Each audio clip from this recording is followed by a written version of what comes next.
So we'll start with wrong livelihood, which is Anguttara Nikaya, Book of the Fives, Sutta 177, Vanija, wrong livelihood, Micha Vanija. Monks, a lay follower should not engage in 5 types of business. Which 5? Business or trade, business in weapons, or trade in weapons, trading in human beings, trading in meat, trading in intoxicants, and trading in poison. These are the 5 types of business that a lay follower should not engage in. So sometimes it is challenging when if we come to Buddhism and we're a butcher by trade, or killing animals, or one person, she asked me, and I said, well, maybe you could speak to your boss and get them to just shift you into another department rather than going out and looking for another job. And it turns out that they could. Mm-hmm. So they shifted her into another department where it wasn't her job to kill the worms. So it can be challenging, for many of us it's not a problem when we're teachers or people in IT or what have you, but sometimes this is a tricky one if we're already engaged in this. It's therefore useful to know what wrong livelihood is as a child, and then you can direct your livelihood in a more wholesome direction. I know there's a lady in Sydney, when we get to right livelihood, who is embarking on a most virtuous endeavour, and that she's trying to embody the ideal of right livelihood in her practice as a lawyer. And a very inspirational effort it is too, bringing right livelihood, right speech, right effort, and treating people with compassion and care in a profession that is not regarded so highly for that. And I think she's doing an amazing job, actually, really, really amazing. And she's funding the Metta Centre, is the name of it, and she's got this whole building, and her law practice is in one part and the meditation hall is in the other part, which she pays the rent on in Sydney, which is a major thing to do. So with that kind of inspiration, I think it says that we as Buddhists can really, it is possible to step up and be counted in terms of how can I apply the ideals of right livelihood in my workplace. For her as a lawyer, for somebody else as a teacher, for somebody else as, say, an IT worker or a dentist, how do I'm already not doing wrong livelihood, so how can I actually bring all of the path factors in my daily work? Yeah. So, yeah, I think we can see at a glance why having a weapons business or slavery or meat or, I guess in our culture, selling intoxicants blurs the line. I mean, one of South Australia's major industries is the wine industry. What do you do if you're working in the wine industry and then you come to Buddhism? How do you work with that? How do you manage right livelihood in the wine industry? Or maybe you shift to olives and sell olive oil, you know. There are other ways to make a living as a farmer, you know. So yeah, it's sell vinegar. And there's so many other jobs tied up in the wine industry as well that even if you're not directly involved with it, you know, at some point you might have that question. Yeah, or if you're a graphic designer, do you take the wine industry as clients? What if you're a manufacturer of bottles? Do you contribute to the sale of intoxicants by providing bottles, you know? All sorts of things, and these things can be quite subtle at times, you know. So certainly for the value added, you know, what if you have are working in a store that mainly sells, I don't know, cabanas and cheese, but they also have a wine section. How do you hold that, you know? So these things are quite challenging. Certainly in my case, sometimes my relatives or friends want to take me out, and if they're not Buddhists, it has happened that, you know, they go, oh, we'll take you to lunch, and when I get there, it's a pub. And I can't go in there. You know, it's not appropriate for a nun to go and have lunch in a pub. It's just too weird. So that's been a challenge also, particularly for my non-Buddhist relatives and friends. So yeah, these things can be quite subtle at times. I mean, it's the not selling arms and slaves is possibly more obvious than not selling wine or trading in poisons.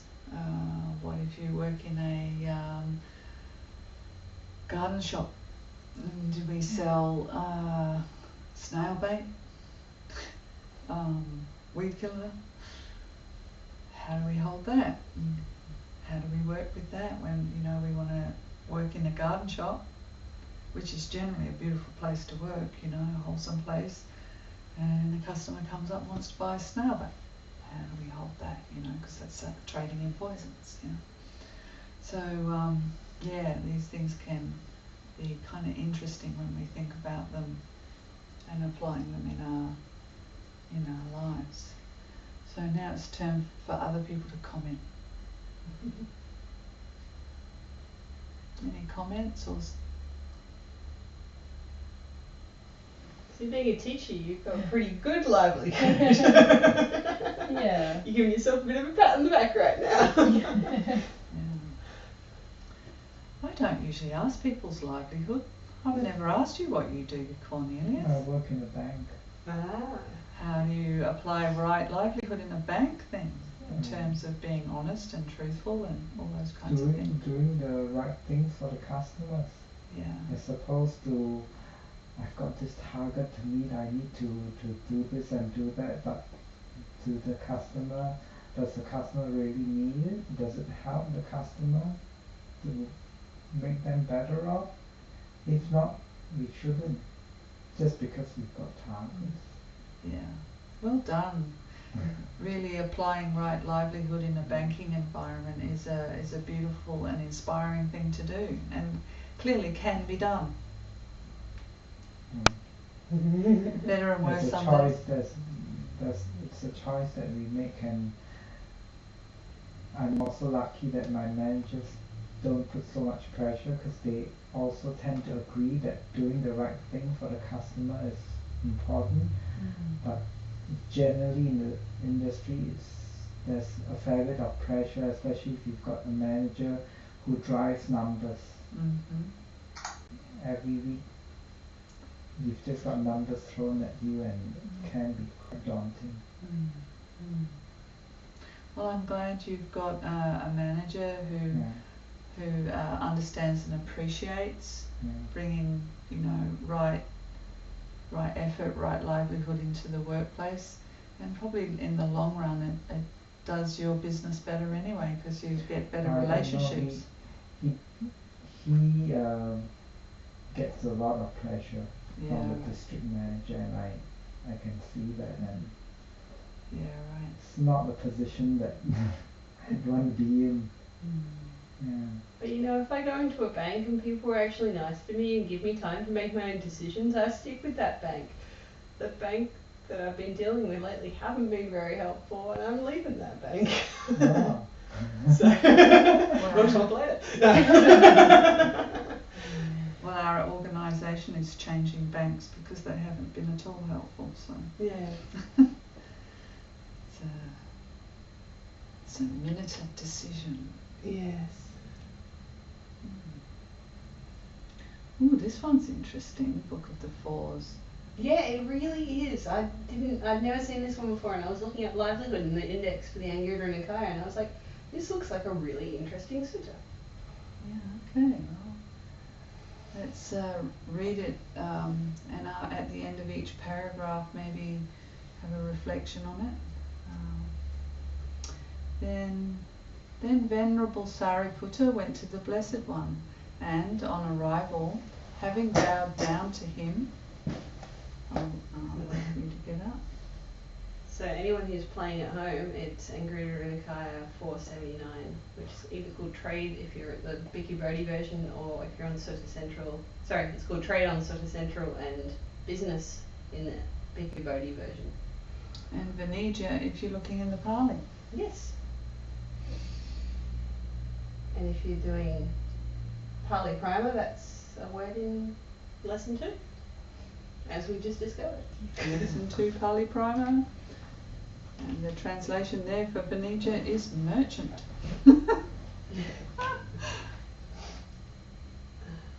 We're up to lesson 4. Oh dear. Then Venerable Sariputta went to the Blessed One, and, on arrival, having bowed down to him, sat to one side. As he was sitting there, he said to the Blessed One, "What is the reason, Lord? What is the cause why a certain trade, when engaged in by some people, turns out a failure? What is the reason, what is the cause why the same sort of trade, when engaged in by other people, turns out not as intended? What is the reason, what is the cause why the same sort of trade, when engaged in by other people, turns out as intended? What is the reason, what is the cause why the same sort of trade, when engaged in by other people, turns out better than intended?" Wow, that's a really interesting question, isn't it? It really is, yeah. Particularly for people in business. So now we're getting, what is it? Business management advice from the Blessed One. Something you take back to the bank.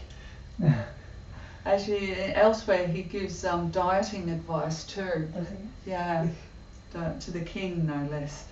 So I think he covers just about everything.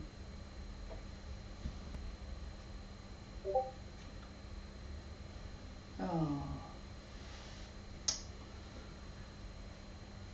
There is the case, Sariputta, said the Blessed One, where a certain person, having gone to a Brahmin or a contemplative, makes him an offer. "Tell me, sir, what you need in terms of the 4 requisites." But he doesn't give what he offered. If he passes away from there and comes here, then whatever trade he engages in, it turns out a failure. Someone who doesn't keep his promises. Very interesting. I could see how someone who can't even keep their promises to a religious person then would also have the habit of not keeping promises in their business transactions. And if you get a reputation for not keeping your promises, people don't want to trade with you. Then there is the case where a certain person, having gone to a Brahmin or contemplative, makes him an offer. "Tell me, sir, what you need in terms of the four requisite." But he gives him something other than what he intended by the offer. If he passes away from there and comes here, then whatever trade he engages in, it turns out not as intended. He's not able, I guess it shows a mind that's not able to carry through fully on intention. Carries part way through, but not fully. So things can't turn out. Then there is the case where a certain person, having gone to a Brahmin or contemplative, makes him an offer. "Tell me, sir, what you need in terms of the four requisites." But he gives him something other.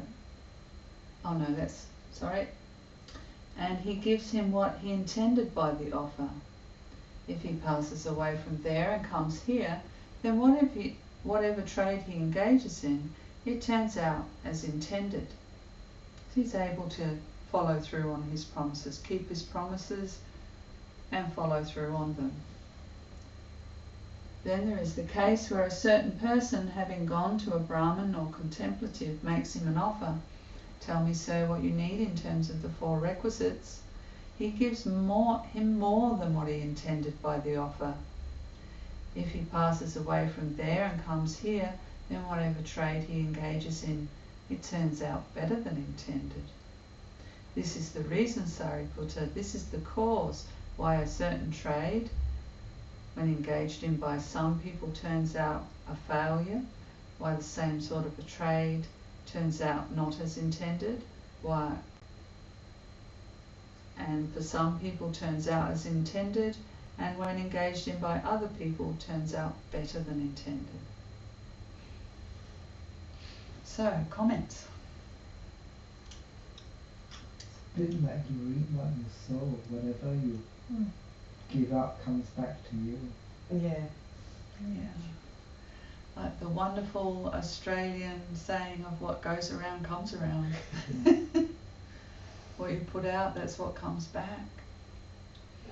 I think it speaks to habits too. Like when we have the habit of being generous, then we're generous with our business partners, we're generous with our relatives, we're generous with the monks and nuns, and then that's what comes back to us. And it may come back to us in ways we don't expect, as an abundance, you know. When we put out an abundance, what comes back is an abundance. If we're not able to follow through with our promises, then things usually go pretty cockeyed, you know. Pear-shaped, is it? Pear-shaped, yes. I think also, you know, if you're generous and you have a generous heart, then you have less to worry about than if you were, say, someone who is being reserved and stingy. And people can see that. People can see that you're open and yeah, I think that makes a difference. Yeah. Makes you more trustworthy. Go on, sorry.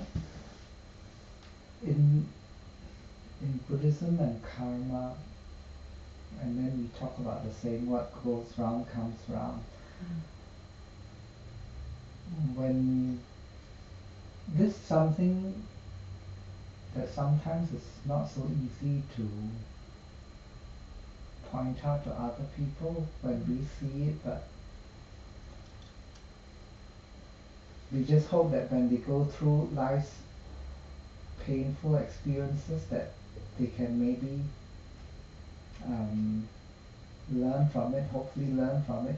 I find that this is something that's a bit hard to advise people. I've got a friend who was also a colleague who just recently lost her baby just this weekend. And she doesn't treat the mother well at all.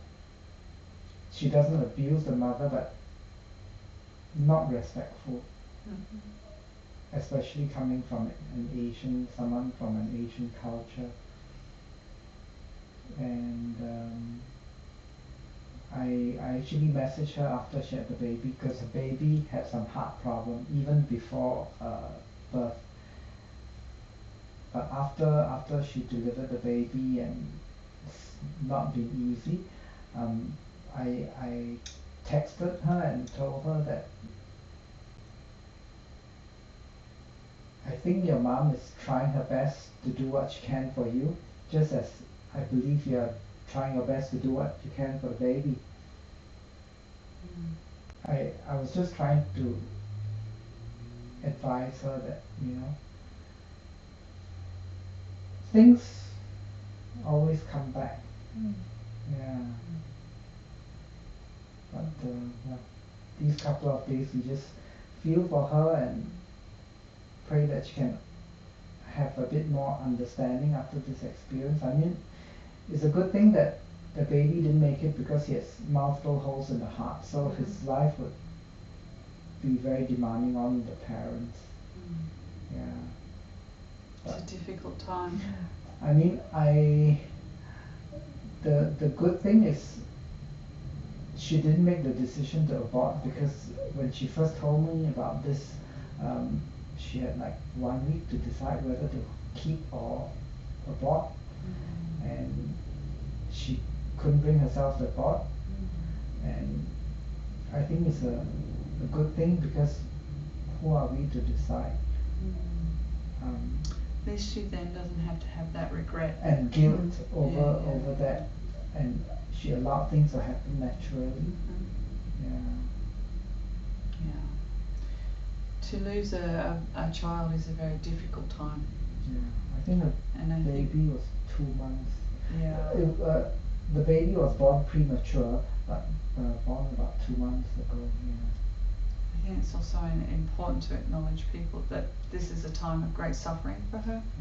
It's I don't know that it's necessarily the time to give advice. Just to acknowledge her suffering, and the only advice is that suffering passes too. This too will pass, and you'll learn how to be happy again another day, one day, maybe not yet, but it's a very difficult time, difficult time to lose a child of any age, but a baby's it's often quite traumatic. So it's very hard.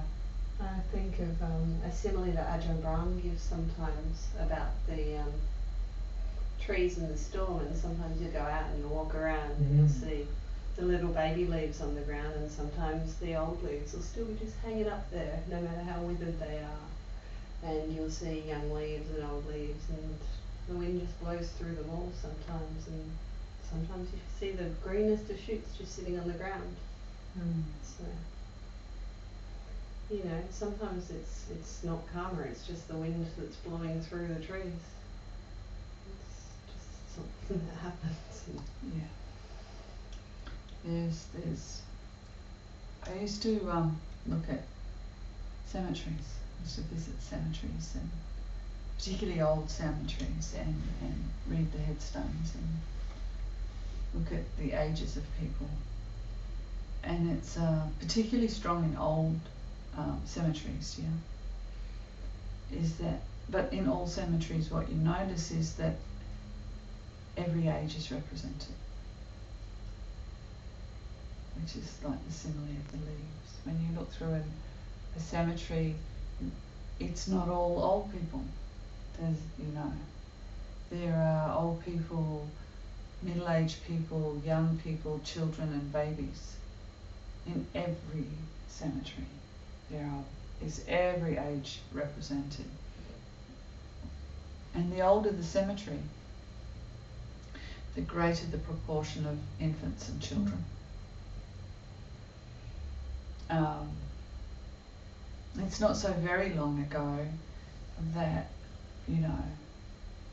half of the children wouldn't reach adulthood.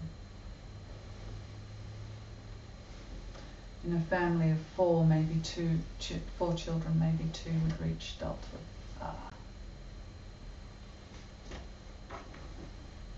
Now today we've reduced infant mortality hugely, and so it's, in some ways it seems more shocking. I mean, even in a time when half of the children died, still the parents grieved them. But what they didn't have was shock. They weren't unprepared for the possibility.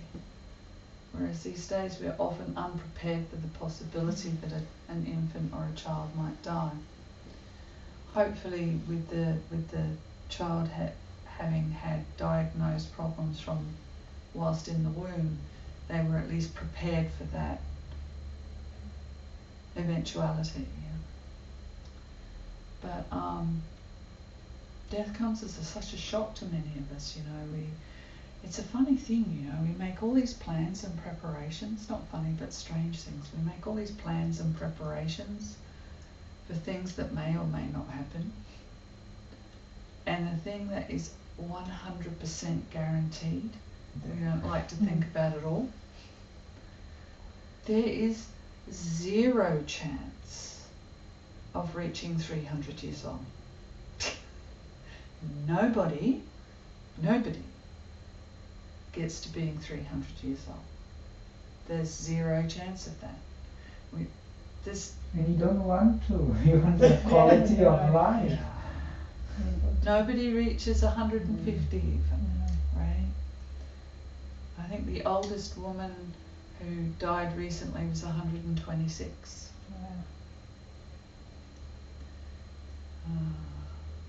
The oldest man, I think, is 115. So sometime between now and 120, we're all going to die. 100% guaranteed. I don't think I'm going to be the one that gets to 126. I think that's extremely unlikely. But on the other hand, the man who's 115 is a Buddhist monk. Apparently. Thus I've heard. And then my grandma had a life expectancy of 120 and she died 2 days before her 90th birthday. So there you go. How did he predict life expectancy? She had a thyroid problem, which meant that she could actually live longer. Because she wasn't aging at the speed as normal people. Yeah. My father's family is all long-lived. All his relatives and grandparents and aunties and uncles lived well into their 90s. My mum comes from a family of short-lived people. My grandmother died at the age I am now, and she was an orphan. My dad died at 65, and my mum's still alive at 86. So you can't really count. Yeah. Which was a big shock to her, because she assumed that he would outlive her. With all his ancient relatives and all hers well and truly gone. So you just can't tell, you know. There's a little Chinese story that or maybe Japanese, that I used to like, which was 3 students came to see the teacher, and the teacher was teaching about this impermanence. And he asked the first student, how do you understand impermanence? And he said, well, I left my room this morning and I may not get back to it this evening. So very good. I may not live to go back to my room this evening. Okay. And then the second one, how do you understand impermanence? He said, well, when I came into this room, I left my shoes outside. When I came to pay respects to you, I may not live long enough to go and put my shoes on. Oh, very good. And the third one says, and how do you understand impermanence? And he said, I breathed in to speak. I may not live long enough to breathe out. Though you would think you'd live. Made it through that one. exhalation may be my last. And we don't know, do we? No. We could be struck by a comet, a meteor coming through the roof and may hit me on the head. I might get struck by lightning. I might have a stroke. People have heart attacks and die. You know, there's sudden deaths. We may get in our car. And then there's the more, you know, lingering things. You know, my mum's like, oh yes, and when I die, this and that. I said, well, you know, Mum, you might outlive me yet. You know, you just don't know. You know. Oh, such and such a body's got cancer. Well, you know, she may outlive us yet. There's no guarantee, is there? So, I think part of the, as far as I understand it, the practice is very much about learning habits that we can take with us into the next life. If we, you know, the ultimate goal is to have liberation and be free from rebirth, you know, and that liberation be for the benefit of all beings. And I think that every enlightened being is a gift to the universe. Every person who makes it to awakening, it benefits all the beings. Just that example of goodness, that energy and radiation of goodness, that goodness existing in the world benefits so many. But if we're not to make it this life, then to have trained in habits of mind where we are training up the wholesome and the beautiful and abandoning the unwholesome and the harmful, so that we encourage good habits and abandon bad habits, yeah. Because the habits have such a power, right? They have an impetus from moment to moment through our lives, right? A habit comes up even when we've forgotten about it. A habit underlies and directs our motivation and directs our actions and speech. And if we have the habit of kindness, it directs our speech and our actions and our thoughts often without us consciously noticing. If we have habits of worrying, that unconsciously directs our actions and speech and thoughts. So these habits have this strong impetus power through our life. Sometimes we have a bad habit of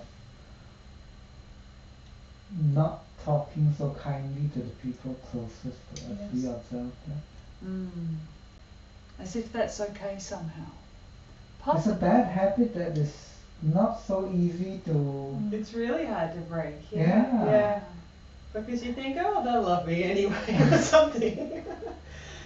And this is a context where it's safe to lash out. Yeah. And yet that action has results, you know. So this is why part of the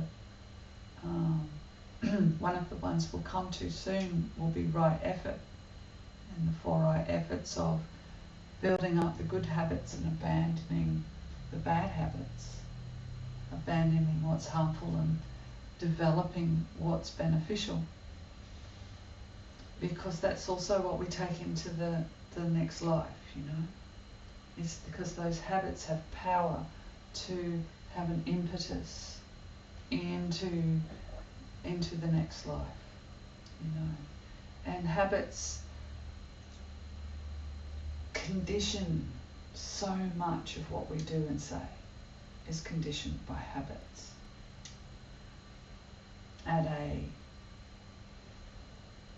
We're often not even aware of it when we're acting out of habit, you know. And you really see it when you're sick, when you're tired, when you're stressed, this is when our habits reveal themselves, when the layers of are able to control oneself strip away. And you see it when you come across someone who's sick or tired or perhaps having dementia, and they have the habit of kindness and gentleness, and so they continue to be kind and gentle even when they're sick and tired or brain injured or having dementia. They're still kind and gentle. And then there's those who have the habit of worrying, and that really comes out really strongly when they're tired, stressed, agitated, unwell. So we can really see what our habits are when in times of stress, in times of sickness, in times when we're really tired. And I think this is why pretty much all the teachers I've ever met have said it's really beneficial to do loving kindness practice. If we can get into the habit of kindness and have kindness informing our actions and our speech, such that even if we were brain injured or suffered from dementia, that we were still kind. This is the kind of person I want to be. Yeah? The kind of person who's kind even when they're really tired and they're like dropping on their feet. And these people do exist, you know, and they're such an inspiration. When you see people coming off the long haul flights and they're kind of staggering out, some are grumpy, some are fearful, some are worried, some are gently kind, helping others anyway.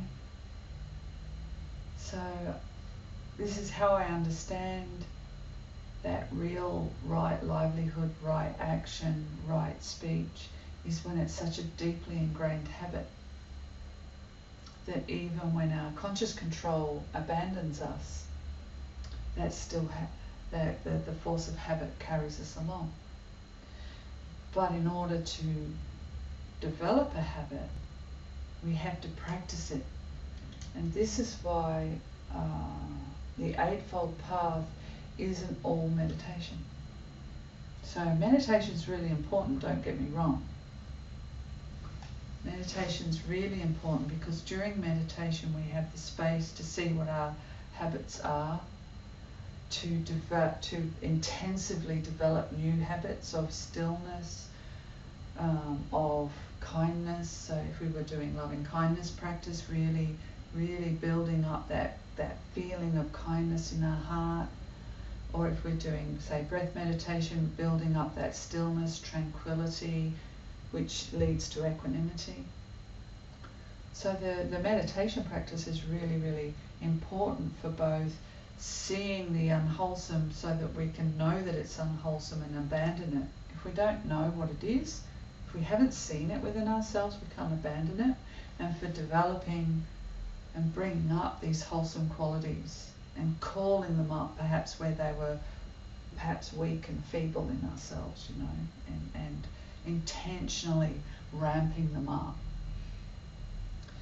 Then in the daily life, as it's called, a lot of people I've heard asking meditation teachers, oh well, how do we do this in daily life? You know, when I go home from the retreat, how do I apply this in my daily life?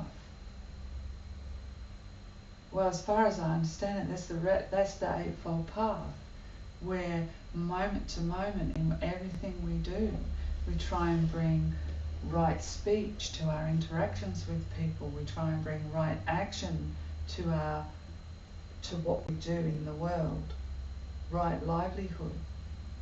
And we try and apply these wholesome mind states so that we're speaking from a place of equanimity or a place of kindness or a place of compassion, speaking from a heart of generosity. when someone is suffering, coming from a place of either equanimity or compassion, acknowledging their suffering. When someone is rejoicing, coming up from a place of gladness for their good fortune, rather than sliding into jealousy or envy. So, applying the Eightfold Path is how we do the practice in our daily life, moment to moment, develop. It's all very well to sit for 20 years in the forest doing metta meditation. If you come out of the forest and walk down the street and yell at somebody,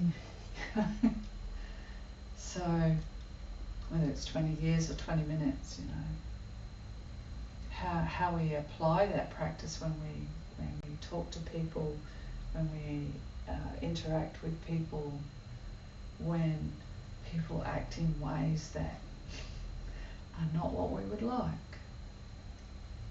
It's at that point that our practice really is really tested. When we come across people who are acting in ways other than what we think is good, other than what we think is correct, that's the point at which we're tested. Well, can I maintain a wholesome mind and wholesome intentions even when the world is other than I would want it to be? Can I continue to be kind when they're not? Yeah. Any other comments? Huh? Are we having fun yet? I miss the others because they always laugh and make wisecracks. Oh, not one. Yeah, if Peter's watching, hi Peter. Hi Peter. We miss you. And Marion. And Marion. And Craig. We do have two very silent people watching. Do we? Yeah. Okay. Hello, silent people. Oh, 3 silent people now. Oh. Hey.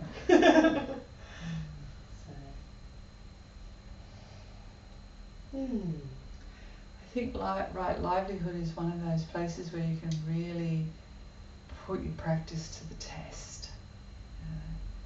Can I, there's first of all choosing a livelihood that's not wrong, such as teaching or being a good banker or whatever it is.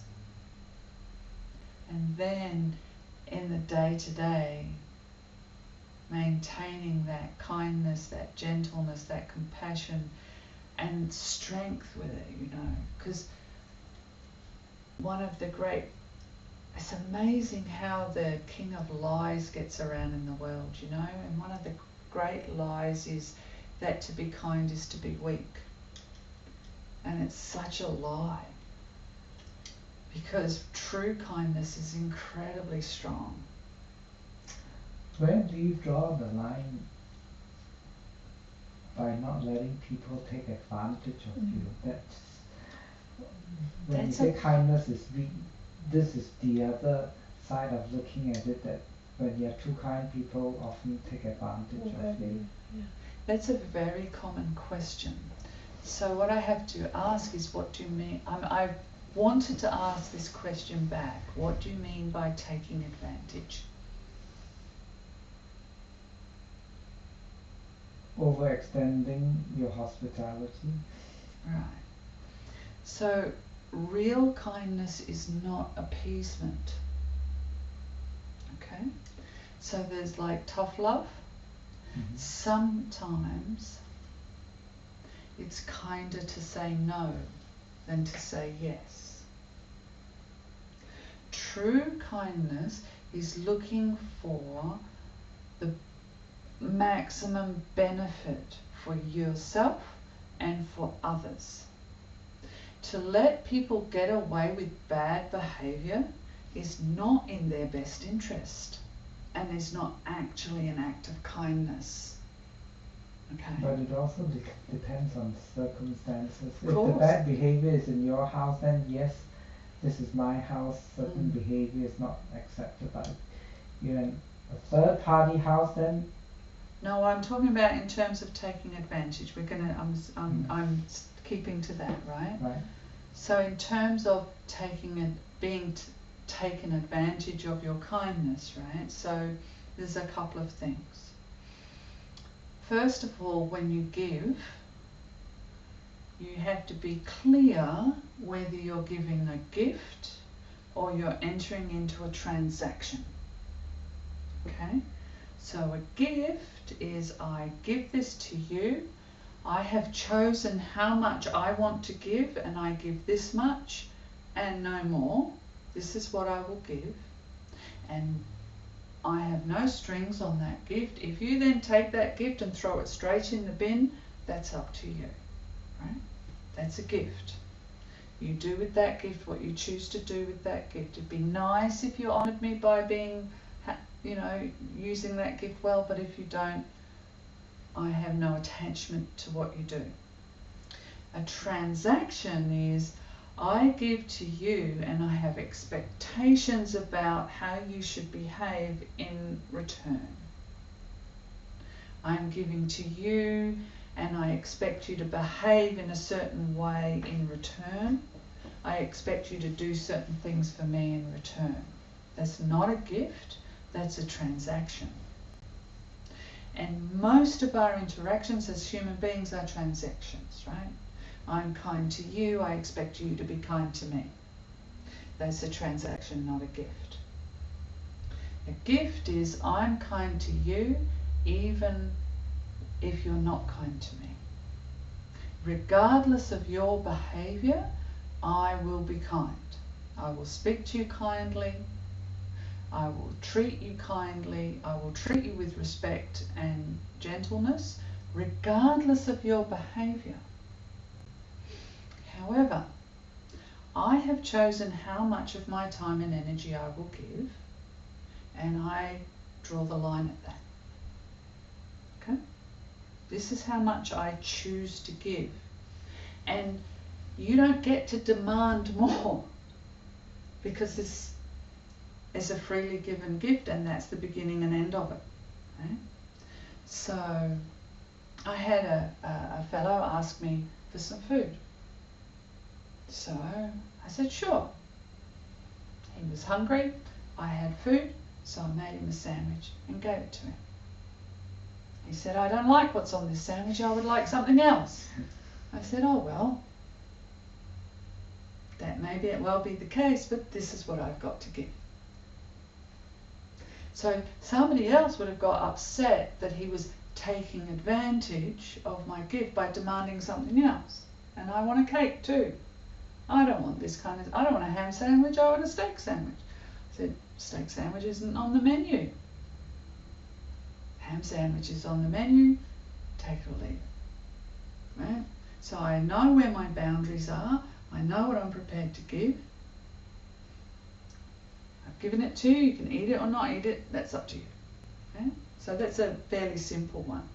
But if we're clear whether we're giving a gift or entering into a transaction, and if we give kindness, it is for the value to our own heart and to the world in large to be a kind person. If they choose to respond in ways we don't agree with, that's their choice, that's their karma, and really not my business. So one would be happier if we had less transactions and more gifts. Yeah, pretty much. Less, because transactions require the other person to reciprocate. live up that's to what you're their learning by part. giving dana. Giving the gift to me seems really similar to me teaching my kids to be assertive. You can have this, but this is the boundary, and I'm going to make it clear that this is a boundary.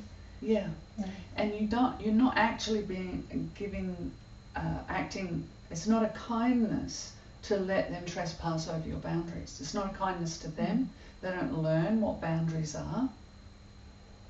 It's not a kindness to you as a teacher. It's not a kindness to them as a student. It's not a kindness to the next teacher they have. You know? So actually sometimes drawing the line and saying, oh, well, no, this is the line, that's the kindness.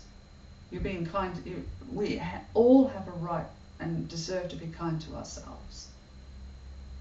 So if someone's angry at me, I have a right to walk away.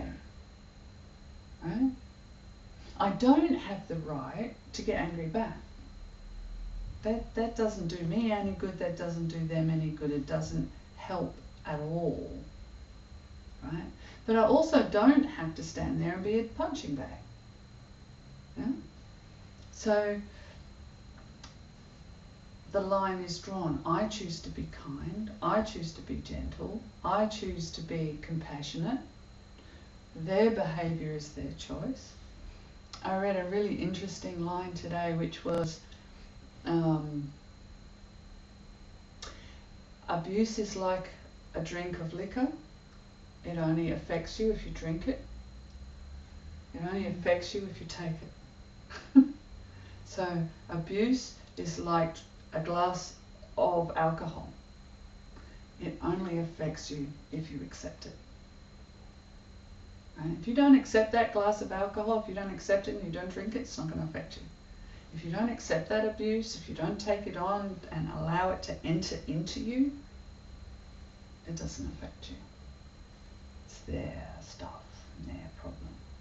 Yeah? And very often, in a way, that's an ultimate kindness, because some people wake up to that and they go, oh, right, okay, there's other ways of responding to this, and they learn from it. I remember many, many years ago when I was struggling with right speech. I wasn't 100% sure exactly what right speech was, but I'd come to the conclusion that I wasn't, that you know, I was sliding into malicious gossip. This is about 20 years ago. And then I met somebody who was such a great example to me of what right speech was. This person never had a harsh word to say about anybody, ever. And the longer I knew this person, the more amazed I was. The only way you could ever tell that this person didn't like someone or didn't approve of someone was that they wouldn't discuss them at all. If they ever spoke about somebody else, it was to discuss that person's good qualities, their good deeds, the things that they liked about them, the things that they admired about them. If you mentioned a person and they said nothing at all, that was the only way you would find out that they didn't like that person, or that they didn't approve of them, or something, or that they couldn't find anything good to say about them. And I thought, wow, I want to be like that. And I wasn't at that time. And so another kindness is by being an example in the world, an example of how kindness can be strong. How she did me such a great kindness by demonstrating what right speech was. You know? And I could learn from that.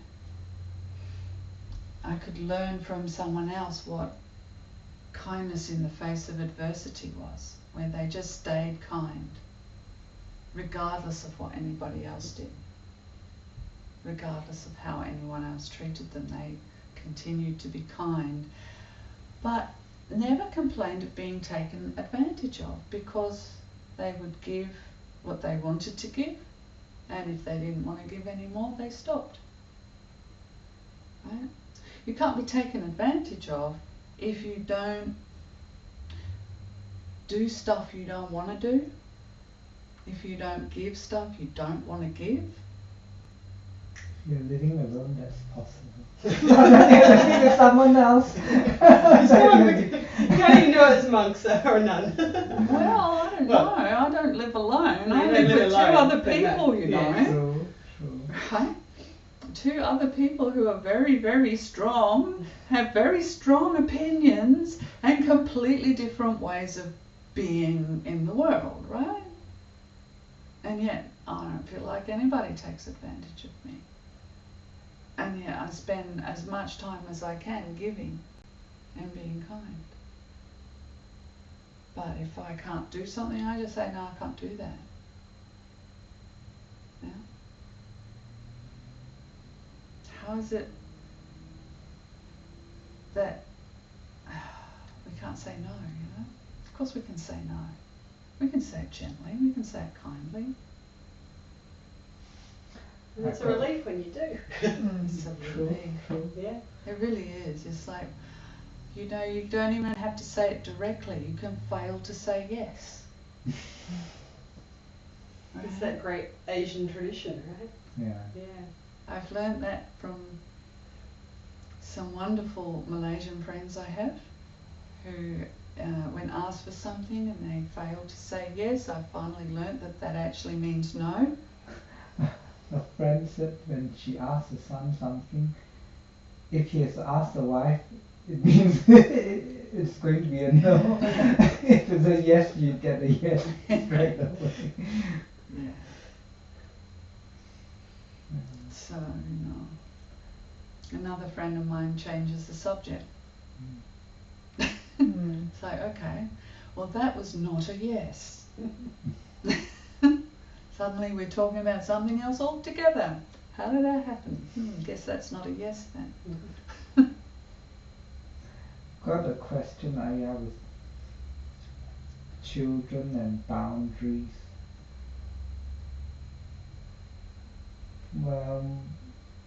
At what point do you start to respect your children's decision as if it's different from what you think that they should do? I really For don't know. For example, playing sports. My youngest daughter, we've invested a lot in the children's tennis and she's been losing interest and wants to stop tennis. We told her she can't. She can play other sports, but she has to continue to play winter tennis. Then the next question is, can I stop after winter tennis? I can't answer that question. I really don't know. I think that's just really tricky.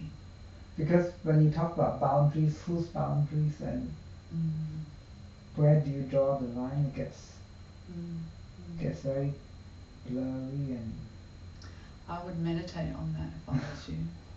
Maybe have a look at why you think that she should keep doing the because tennis. she's good at it. It's just that she's lost interest.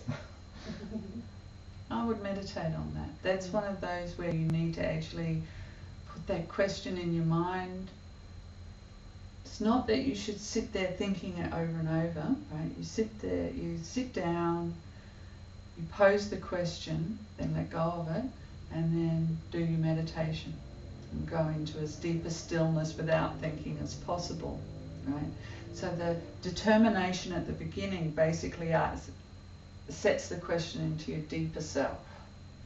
And then you stop thinking as far as possible, go into as deep a stillness as you're capable of, and then when you come out, sometimes the answer will arise for you, what the right answer for you is. Okay? Just now I even had a thought that you're saying that transactions are not good. Whether I could transact with her, but that... I didn't say they were not good. I said you've got to recognise them as transactions. Yeah. Because we can't recognise a gift for a gift and a transaction for a transaction. We can't operate in the world with other humans without having a certain level of transactionality, you know, particularly with the people we're in relationships with. That's an impossible, you know, maybe the arahants can do that, but when you're having a transaction, just recognise it as being a transaction and don't imagine that you're giving a gift when it's a transaction. If you're intending to give a gift, then have it be a gift. If you're intending to have a transaction, then just recognize it as a transaction, and then you're not having unrealistic expectations. The thought occurred to me just now, sitting here, that whether it's a good idea to. Annabelle wants a dog very badly. May is completely opposed to that. But it crossed my mind whether I should let her have a dog for continuing to play tennis, but I think that's so you're gonna swap fighting with your daughter for fighting with your wife. That's asking for more trouble, right? Really? Is this really so sensible? I don't know. I'm not going there. That sounds like swapping fighting with one dude with fighting with the other. I don't know about that, but anyway, I'll leave that to your wisdom. But all I can suggest is that you just meditate on it, sleep on it, pose it to your subconscious, and allow enough stillness for an answer to come up. Because these things, often we can't think our way through them, you know.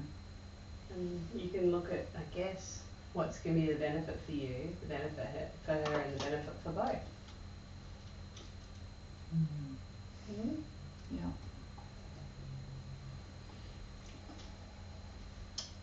Yeah, you know. Sorry to bring up. That's all right.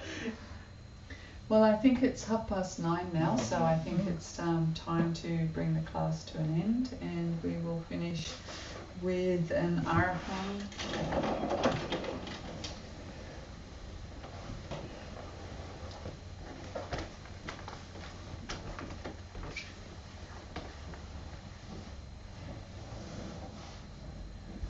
Arahant Samma Sambuddho Bhagava Buddham Bhagavantam Abhivademi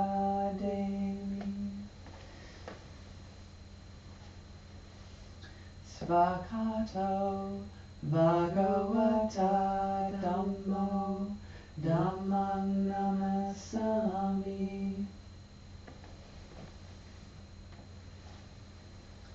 Supatipanno Bhagavato Sāvaka Saṅgho Saṅgham Namami. May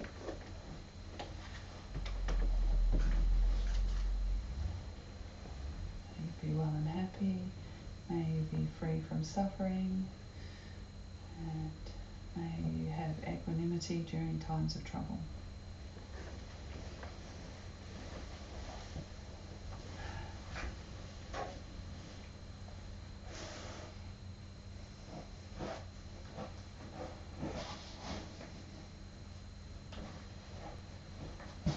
Bye to all our friends on the internet. Bye.